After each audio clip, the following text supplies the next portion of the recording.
எனது பெயர் வினய். இன்று நான் மிகவும் மகிழ்ச்சியாக இருந்தேன். ஏனெனில் எனக்கு பிடித்த ஒரு பெண்ணுடன் எனக்கு திருமணம் நடந்தது. நான் பிரீத்தியை ஒரு திருமணத்தில் பார்த்தேன். முதல் பார்வையிலேயே நான் அவளை காதலித்தேன். அவள் மிகவும் அழகாக இருந்தாள்.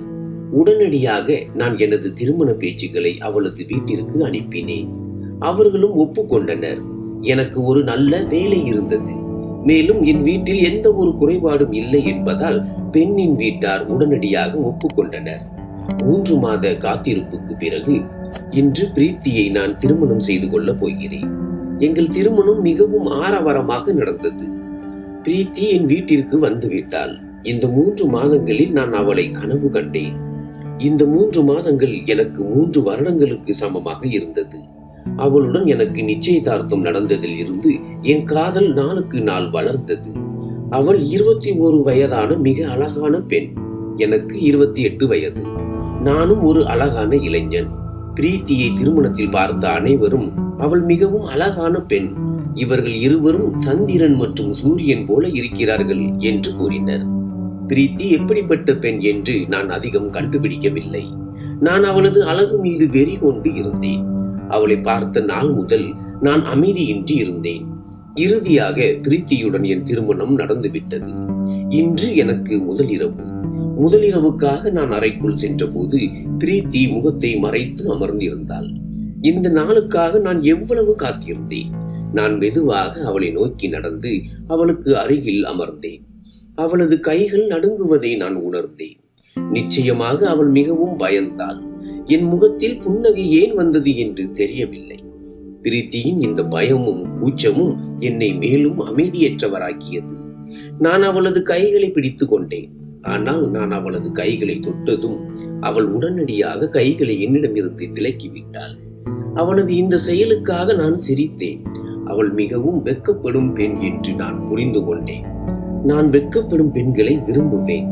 அதனால் நான் பிரீத்தியையும் நான் விரும்பினேன் என்று நினைக்கிறேன்.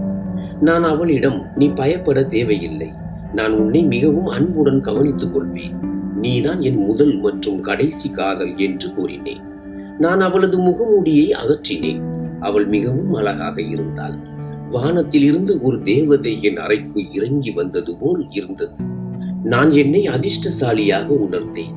நான் அவளை முழு மனதுடன் பாராட்டினேன்.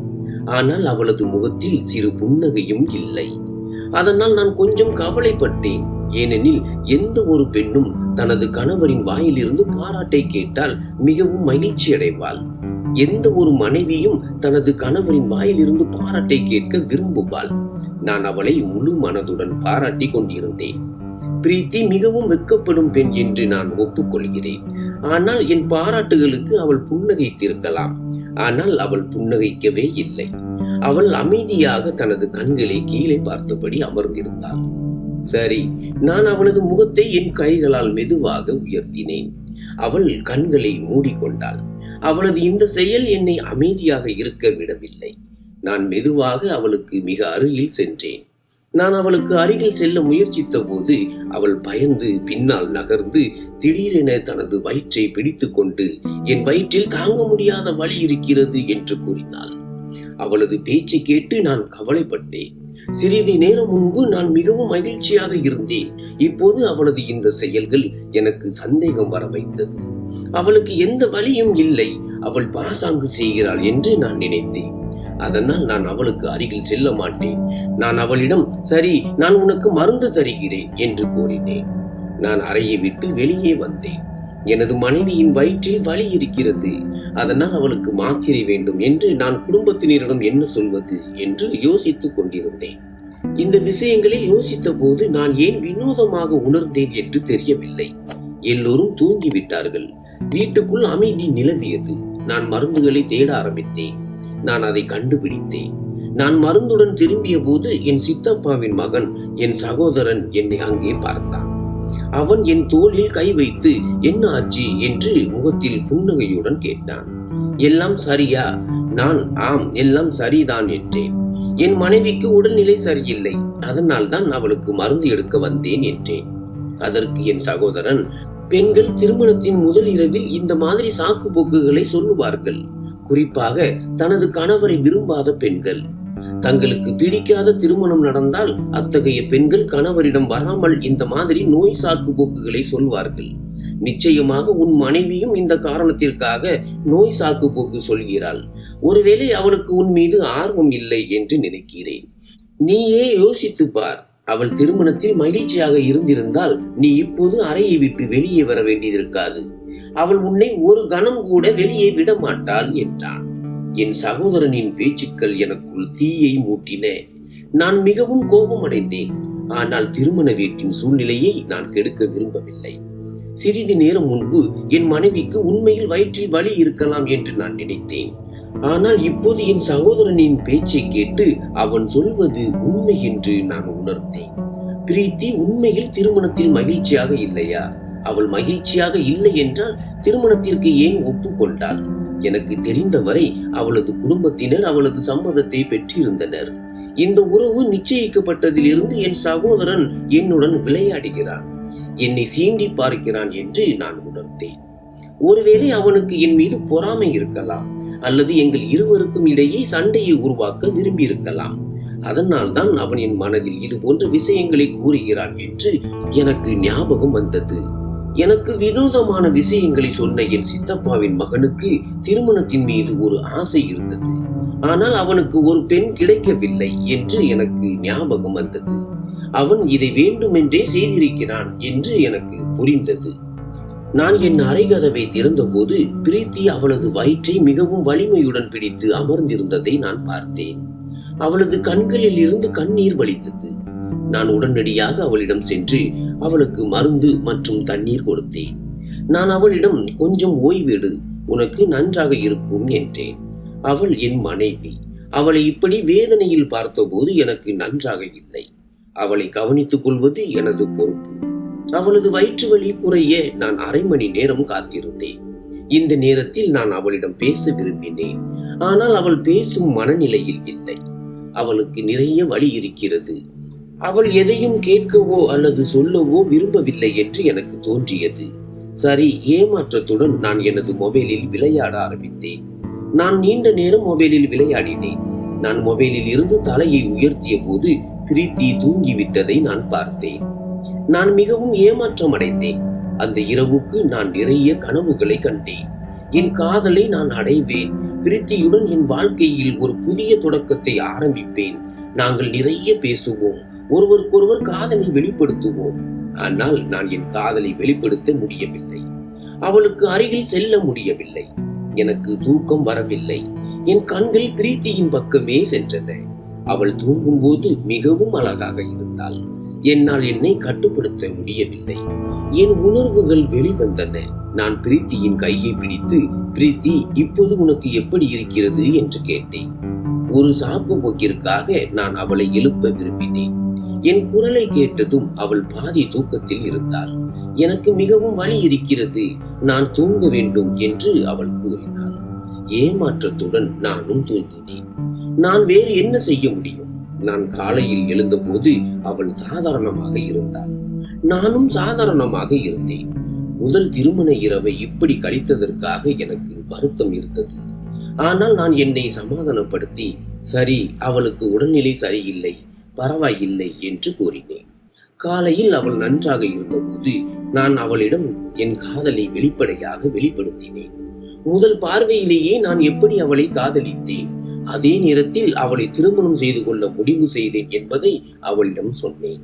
என் பேச்சை கேட்டதும் அவள் மகிழ்ச்சி அடைந்தாள். அவள் கண்களை கீழே பார்த்தபடி புன்னகைத்துக் கொண்டிருந்தாள். அவள் வெட்கமாகவும் இருந்தாள். அவளது இந்த நடத்தையை பார்த்து நான் மிகவும் மகிழ்ச்சி அடைந்தேன். மேலும் இரவில் அவளுக்கு உடல்நிலை சரியில்லை என்று எனக்கு புரிந்தது. ஆனால் நான் அவளுக்கு அருகில் செல்ல ஆரம்பித்த போது அவள் மீண்டும் தனது வயிற்றை பிடித்துக் கொண்டாள். எனக்கு வலி ஆரம்பித்து விட்டது என்றாள். அவளது பேச்சை கேட்டு நான் வினோதமாக உணர்ந்தேன். சிறிது நேரம் முன்பு வரை அவள் நன்றாக இருந்தாள். அவளுக்கு திடீரென வலி எப்படி வர முடியும்? நான் அவளை மருத்துவரிடம் அழைத்துச் செல்லவும் முடியவில்லை. திருமணமான முதல் நாளிலேயே மனைவியை மருத்துவரிடம் அழைத்துச் செல்கிறான் என்று மக்கள் என்ன நினைப்பார்கள்? எங்கள் பகுதியில் இந்த மாதிரி விஷயங்கள் மிகவும் வினோதமாக, கெட்ட சகுனமாக கருதப்பட்டது. திருமணமான முதல் நாள் காலையிலேயே மனைவியை மருத்துவரிடம் அழைத்து செல்லக்கூடாது. மக்கள் இந்த விஷயங்களை தவறாக நினைப்பார்கள். அவளுக்கு வலி இருக்கிறது என்று எனக்கு தெரியும். ஆனால் நான் அவளை மருத்துவரிடம் அழைத்து சென்றால் மக்கள் பேச ஆரம்பிப்பார்கள். என் உறவினர்களின் மனநிலை அப்படி இருந்தது. அவர்கள் ஒருவருக்கொருவர் பொறாமைப்படுவார்கள். அத்தகைய சூழ்நிலையில் பிரீத்தியை மருத்துவரிடம் அழைத்து செல்வது சரியில்லை. திருமணத்திற்காக நான் நிறைய பணத்தை செலவழித்தேன். நாங்கள் அவ்வளவு பணக்காரர்கள் இல்லை. ஆனால் எங்கள் தகுதிக்கு அதிகமாக செலவழித்தோம். மற்ற உறவினர்கள் அவ்வளவு செலவழிப்பதில்லை. அவர்கள் கஞ்சத்தனமாக இருப்பார்கள். திருமணத்தில் இவ்வளவு செலவழித்ததை பார்த்து ஏற்கனவே உறவினர்களின் முகங்கள் கோபமாக இருந்தன. ஒருவருக்கொருவர் பேசிக் கொண்டிருந்தனர். திருமணத்திற்கு இவ்வளவு பணம் செலவழிப்பதன் அவசியம் என்ன என்று கேட்டனர்.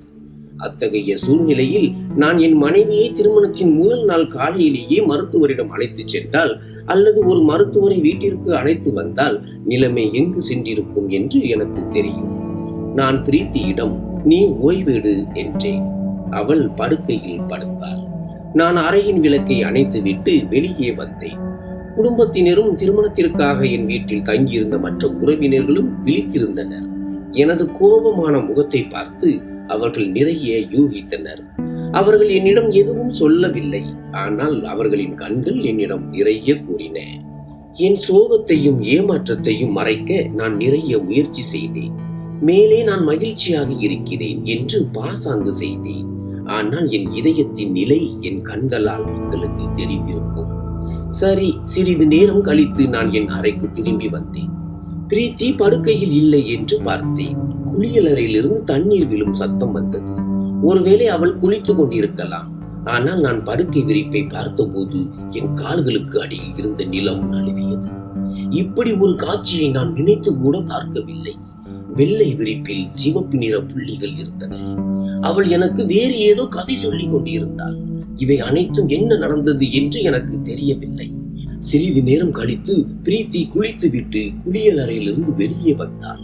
நான் கோபமாக இருந்தேன். நான் அவளிடம் அந்த கரைகளை பற்றி கேட்டபோது அவள் கவலைப்பட்டாள். அந்த கரைகளை அவள் கவனிக்கவில்லை. குளிக்க சென்று விட்டாள் என்று தோன்றியது. அவள் அதிர்ச்சியுடன் விரிப்பை பார்த்தாள். நான் கோபமாக இருந்தேன். நான் அவளிடம் நிறைய கேள்விகள் கேட்டேன். ஆனால் அவள் எந்த பதிலும் சொல்லவில்லை. பிறகு நான் அவளிடம் எனக்கு உடனடியாக ஒரு பதில் வேண்டும். இவை அனைத்தும் என்ன? இல்லையெனில் நான் இப்போதே உன்னை விவாகரத்து செய்து விடுவேன் என்றேன்.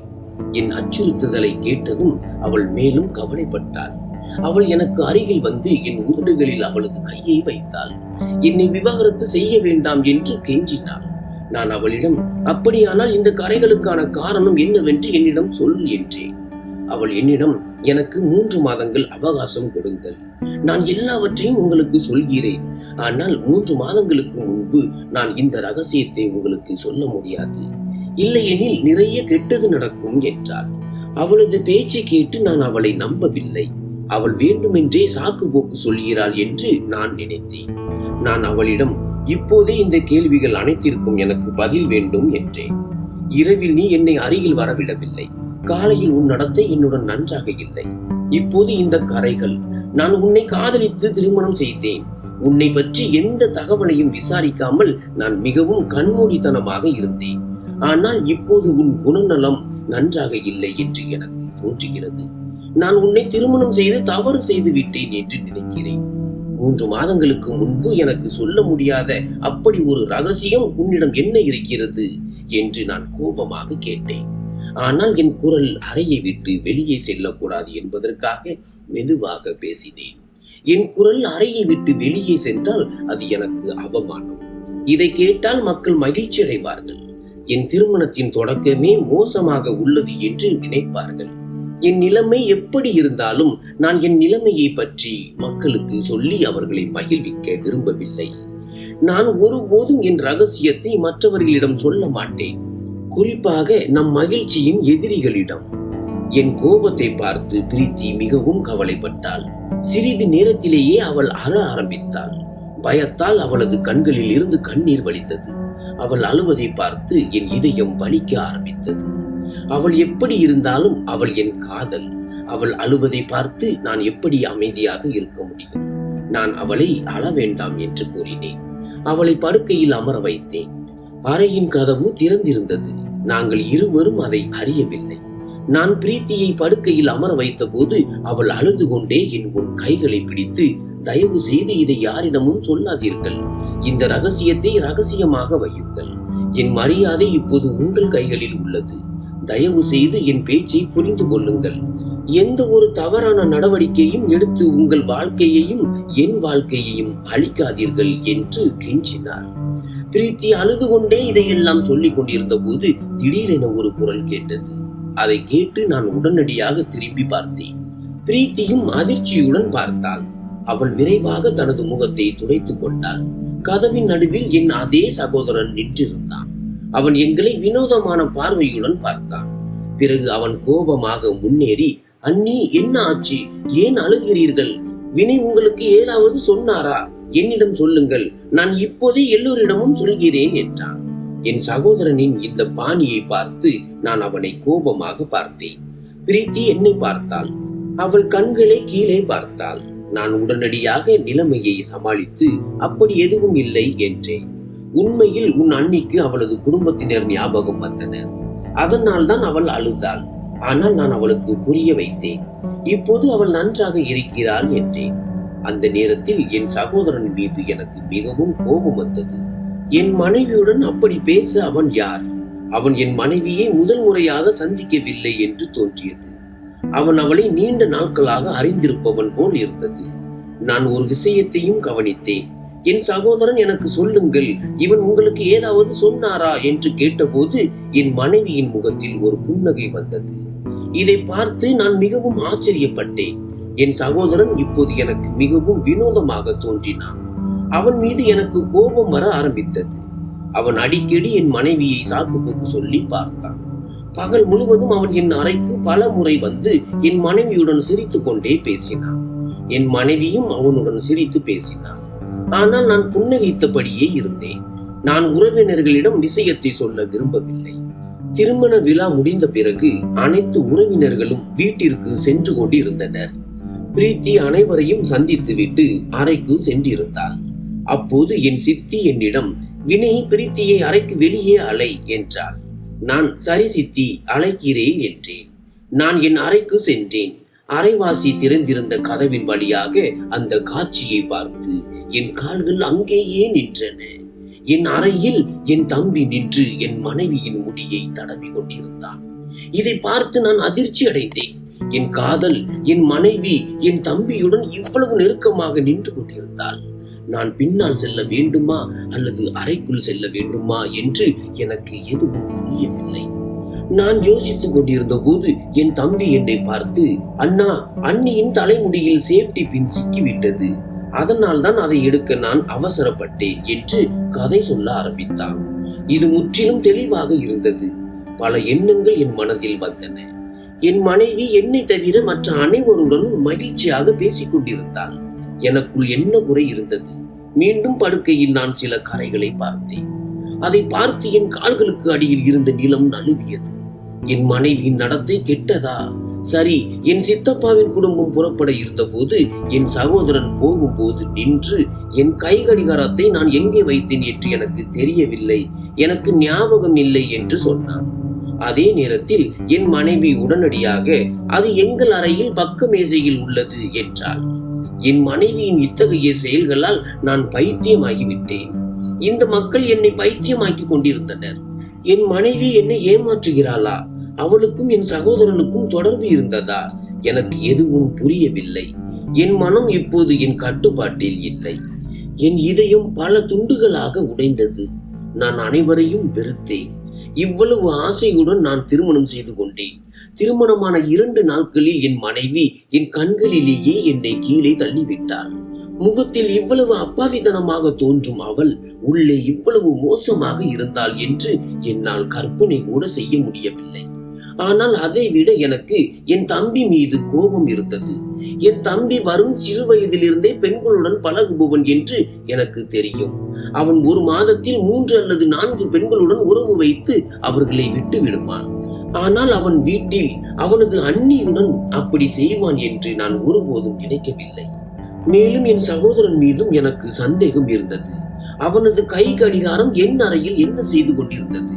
நான் உடனடியாக என் அறைக்கு சென்று என் பைக் சாவியை எடுத்துக்கொண்டு வீட்டை விட்டு வெளியே வந்தேன். நான் தனியாக இருக்க விரும்பினேன். என் கனவுகள் அனைத்தும் நொறுங்கிவிட்டன. இரவு எப்போது ஆனது என்று எனக்கு தெரியவில்லை. என் அம்மா மற்றும் அப்பா தொடர்ந்து எனது மொபைலுக்கு அழைத்து கொண்டிருந்தனர். அவர்களின் புதிய மருமகள் எந்த விஷயங்களில் சிக்கி இருக்கிறாள், அவளது செயல்களை பற்றி எனக்கு தெரியும். அதனால் தான் நான் வீட்டை விட்டு வெளியே வந்தேன் என்று நான் அவர்களிடம் என்ன சொல்வேன்? நான் ஒரு சாக்கு போக்கு சொல்லி சிறிது நேரத்தில் வீட்டிற்கு திரும்பினேன். நான் என் மனைவியை துன்புறுத்தி அல்லது என் ஆணவத்தால் அவளை வருத்தப்பட வைத்து எனது அவமானத்திற்கு பழி வாங்கும் ஒரு மனிதன் அல்ல. நான் வீட்டிற்கு வந்தபோது என் அம்மா என்னை மிகவும் திட்டினார். புதிய மருமகளை விட்டுவிட்டு எங்கே சென்றாய் என்று கேட்டார்.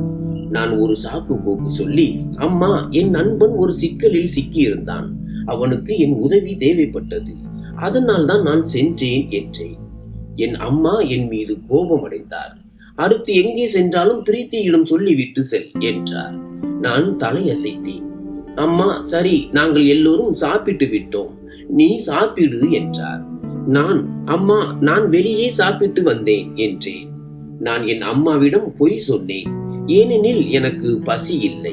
அம்மா, சரி, உன் அறைக்கு செல், பிரீத்தி உனக்காக காத்திருப்பாள் என்றார். அவள் சாப்பிடவில்லை, ஆனால் நீ போனை எடுக்காததால் நான் வற்புறுத்தினேன். நீ எப்போது வீட்டிற்கு வருவாய் என்று தெரியவில்லை, அதனால் தான் நான் அவளிடம் சாப்பிட சொன்னேன் என்றார். நீங்கள் செய்தது சரிதான் என்றேன். இதை சொல்லி நான் என் அறையை நோக்கி நடந்தேன். இன்று நான் எப்படியாவது என் மனைவியிடம் அவள் ஏன் இப்படி நடந்து கொள்கிறாள் என்று கேட்க வேண்டும். அவள் என்னை விரும்பவில்லை என்றால் ஏன் என்னை திருமணம் செய்து கொண்டாள்? அவளது வாழ்க்கையில் வேறு யாராவது இருந்தால் அவள் என்னை திருமணம் செய்திருக்க கூடாது. நான் கதவை திறந்தபோது அறை இருட்டாக இருந்தது. நான் அறையின் விளக்கை போட்டபோது பிரீத்தி போர்வையால் தன்னை மூடிக்கொண்டு படுத்திருந்தாள். இதை பார்த்து நான் மிகவும் கோபமடைந்தேன். இன்று நான் பிரீத்தியுடன் எல்லாவற்றையும் தீர்க்க வேண்டும்.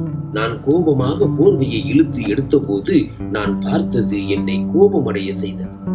இது என்ன செயல்? இங்கே பிரீத்தி இல்லை. அதற்கு பதிலாக தலையணைகள் வைக்கப்பட்டிருந்தன. அதன் மேல் போர்வை போடப்பட்டிருந்தது. பிரீத்தி இங்கே இல்லை என்றால் அவள் இப்போது எங்கே இருக்கிறாள்? அனைவரும் சாப்பிட்டு விட்டு தங்கள் தங்கள் அறைகளில் இருந்தனர். பிரீத்தி இப்போது எங்கே சென்றிருக்க முடியும் என்று நான் யோசிக்க ஆரம்பித்தேன். திடீரென என் தம்பி வருண் ஞாபகம் வந்தது. ஏன் என்று தெரியவில்லை. என் கால்கள் தானாகவே என் தம்பியின் அறையை நோக்கி சென்றன. நான் வருணின் அறையை நோக்கி நடந்து கொண்டிருந்த போது என் காதுகளில் ஒரு குரல் கேட்டது. அது வேறு யாருடைய குரலும் இல்லை, அது பிரீத்தியின் குரல்.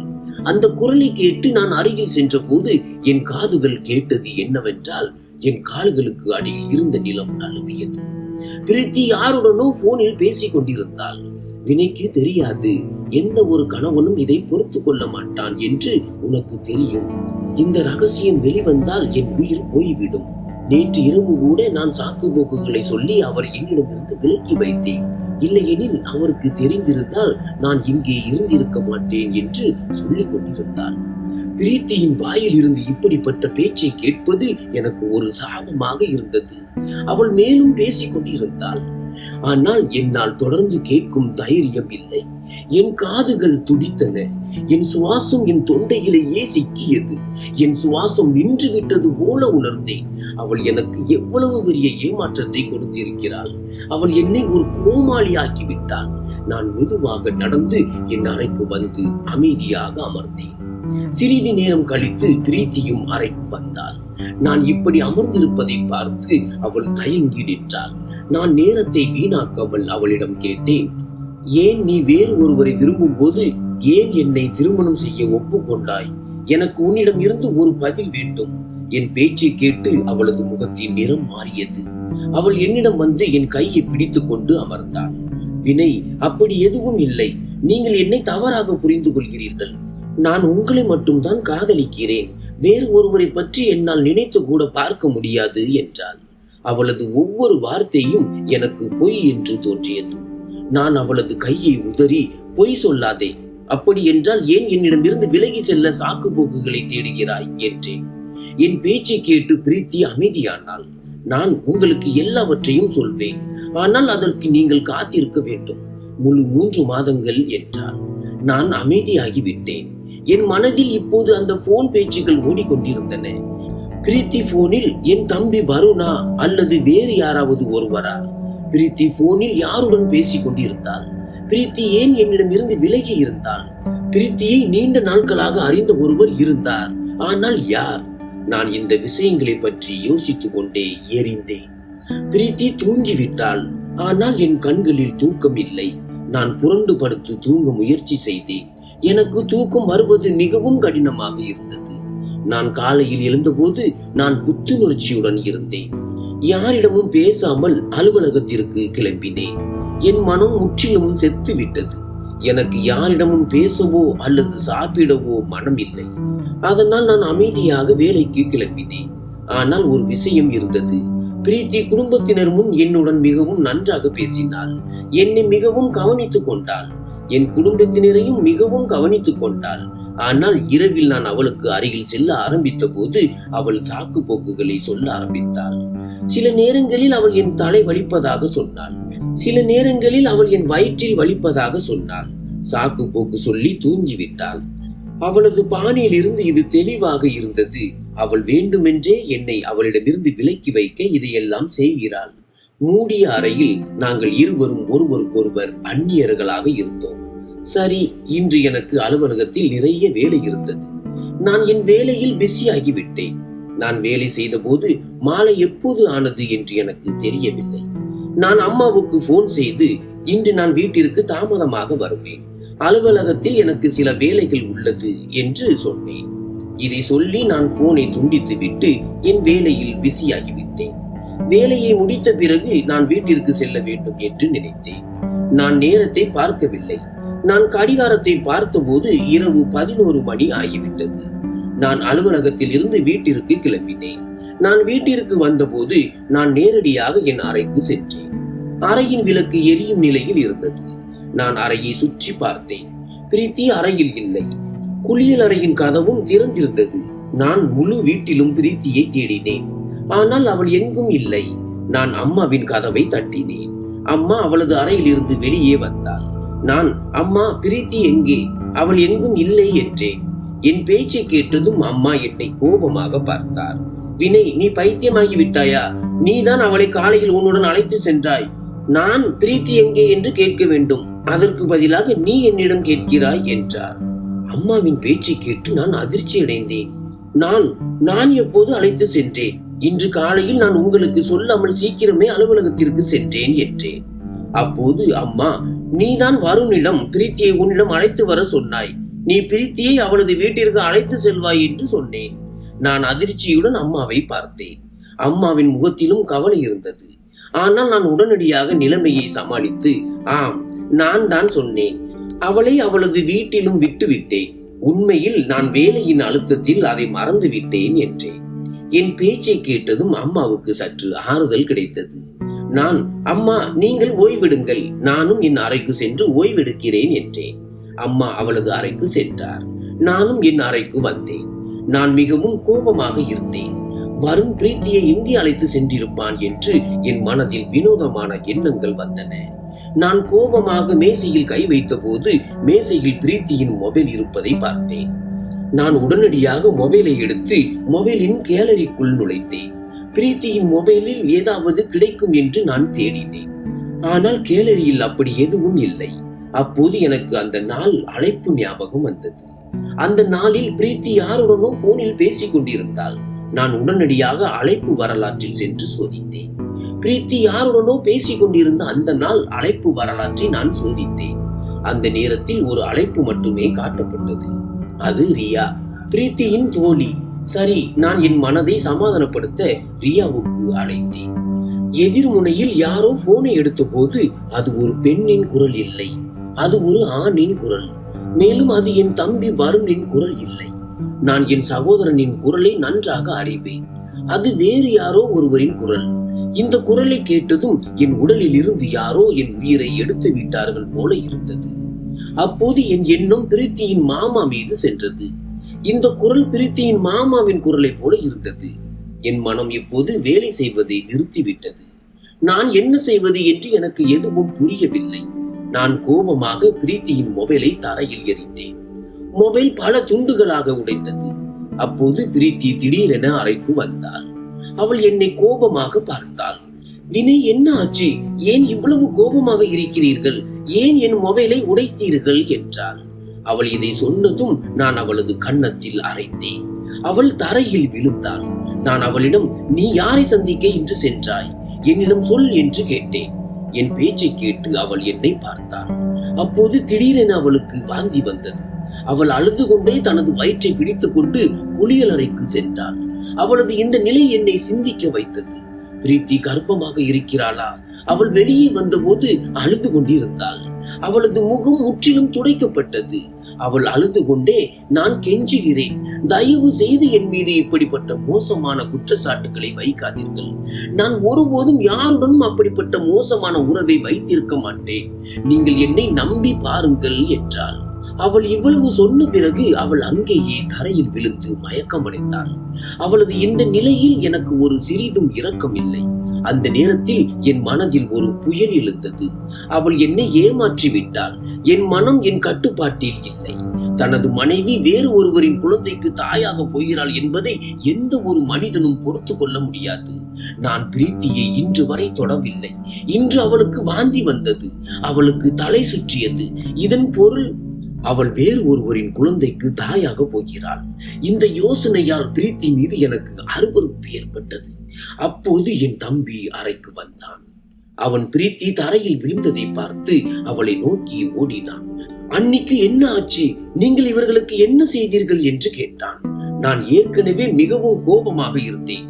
வருணின் இந்த கேள்விகள் என்னை மேலும் கோபப்படுத்தியது.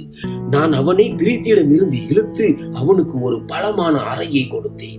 என் மனைவியை தொட உனக்கு எப்படி தைரியம் வந்தது? உன் எல்லையில் இரு. நீ அவளை எப்படி தொட முடியும் என்றேன். நான் என் தம்பியை ஒருபோதும் சத்தமாக திட்டியதில்லை. ஆனால் இன்று நான் மிகவும் கோபமாக இருந்தேன். என் குரலை கேட்டு என் அம்மா ஓடி என் அறைக்கு வந்தாள்.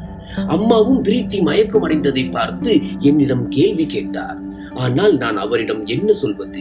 நான் ஒன்றுமில்லை அம்மா, பிரீத்தி திடீரென மயக்கம் அடைந்தால் வாருங்கள், பிரீத்தியை மருத்துவமனைக்கு அழைத்து செல்வோம் என்றேன். நான் பிரீத்தியை மருத்துவமனைக்கு அழைத்து வந்தேன். டாக்டர் அவளை சோதிக்க ஆரம்பித்தார். என் அம்மா மிகவும் கவலைப்பட்டார். இரவு 1 மணி ஆகிவிட்டது. அப்போது பிரீத்தியின் மூத்த சகோதரி அவளது கணவருடன் மருத்துவமனைக்கு வந்தாள். அவர்களை இங்கு பார்த்து நான் அதிர்ச்சி அடைந்தேன். நாம் இங்கே இருக்கிறோம் என்று அவர்களுக்கு யார் சொன்னது? பிரீத்தியின் மாமாவை பார்த்ததும் என் உடலில் கோபம் பரவியது. நான் என் கோபத்தை கட்டுப்படுத்தி, நீங்கள் எங்கே என்றேன். அப்போது பிரீத்தியின் மாமா, ஆம், சிறிது நேரம் முன்பு பிரீத்தியிடமிருந்து ஒரு அழைப்பு வந்தது. நான் பேசிக் கொண்டிருந்தேன். ஆனால் பிரீத்தி எந்த பதிலும் சொல்லவில்லை. அவள் எதுவும் சொல்லவில்லை. அவளுக்கு என்ன ஆயிற்று என்று எனக்கு தெரியவில்லை என்று நினைத்தேன். அதனால் நாங்கள் அவளை பற்றி விசாரிக்க வீட்டிற்கு சென்றோம். அங்கு பிரீத்தி மருத்துவமனைக்கு அழைத்து வரப்பட்டாள் என்று தெரிந்தது. என்ன ஆச்சு? எல்லாம் சரியா என்று கேட்டார். நான், எனக்கு தெரியாது, அவள் திடீரென மயக்கமடைந்தாள் என்றேன். அப்போது ஒரு செவிலியர் வெளியே வந்து, பிரீத்திக்கு நினைவு திரும்பிவிட்டது, நீங்கள் அவளை சந்திக்கலாம் என்றார். எல்லோரும் பிரீத்தியை சந்திக்க உள்ளே சென்றனர். நான் வெளியே இருந்தேன். ஏனென்றால் எனக்கு பிரீத்தியை பார்க்க கூட மனம் இல்லை. அவளுக்கு தலை சுற்றியது. அவள் கீழே விழுந்து விட்டாள் என்று அவள் எல்லோரிடமும் சொன்னாள். அப்போது நான் உள்ளே சென்று எல்லோரையும் வெளியே செல்லும்படி கூறினேன். நான் பிரீத்திக்கு முன்னால் மருத்துவரிடம், டாக்டர், பிரீத்திக்கு என்ன ஆச்சு என்று சொல்லுங்கள் என்று கேட்டேன். நான் இதை கேட்டதும் பிரீத்தி கவலைப்பட்டாள். அவளது நெற்றியில் வியர்வை வந்தது. டாக்டர், இரத்த அழுத்தம் குறைந்ததால் அவள் மயக்கமடைந்தாள். அவளது உணவு மற்றும் பானங்களை நீங்கள் நன்றாக கவனித்துக் கொள்ளுங்கள். அவள் நன்றாக இருப்பாள் என்றார். மருத்துவரின் இந்த பதிலில் இருந்து எனக்கு எதுவும் புரியவில்லை. நான் மருத்துவரிடம் வேறு எதுவும் கேட்க தேவையில்லை என்று நினைத்தேன்.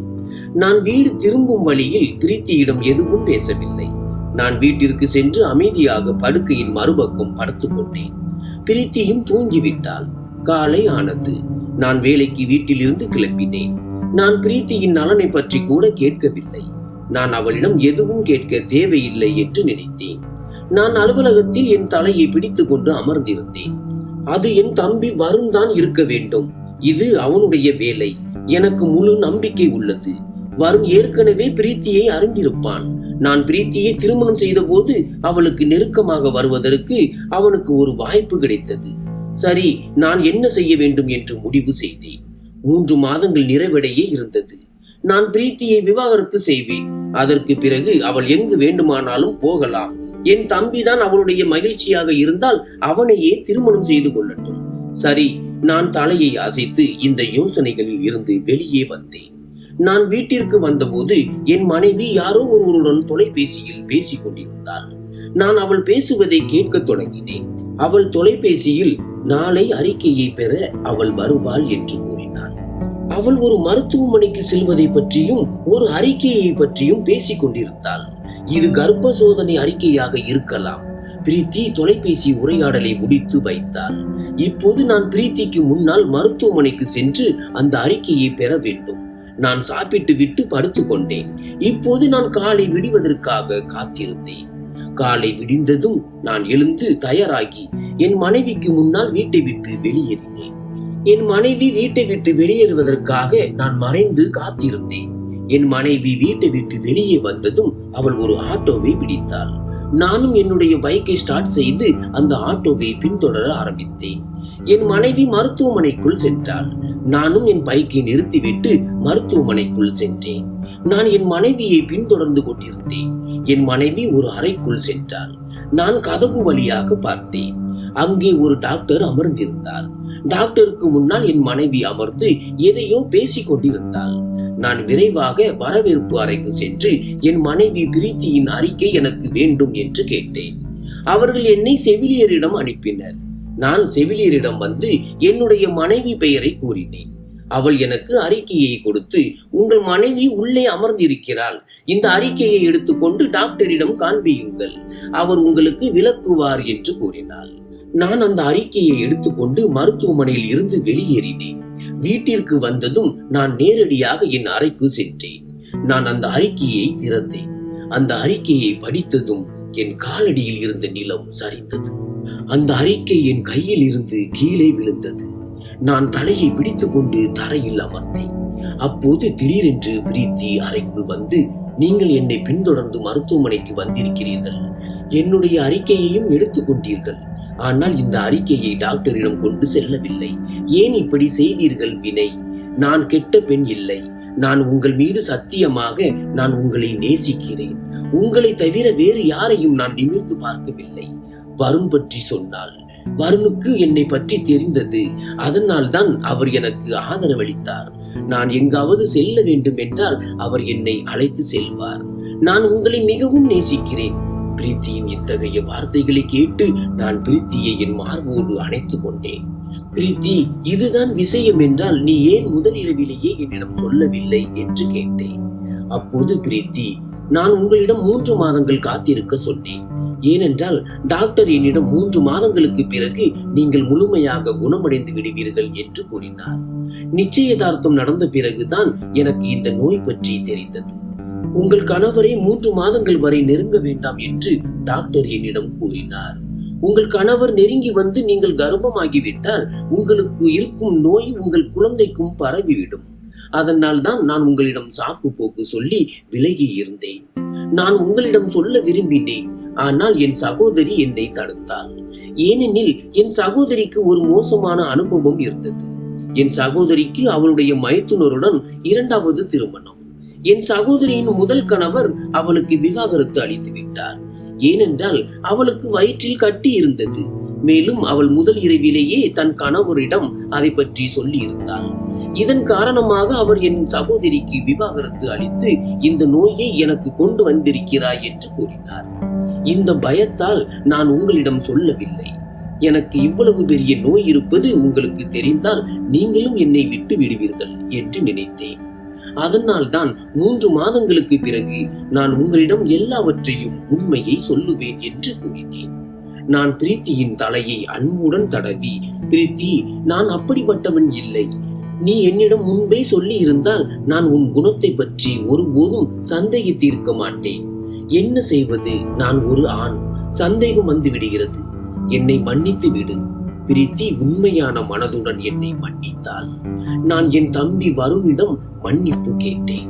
வருமுன் என்னை மன்னித்து விட்டான். நன்றி.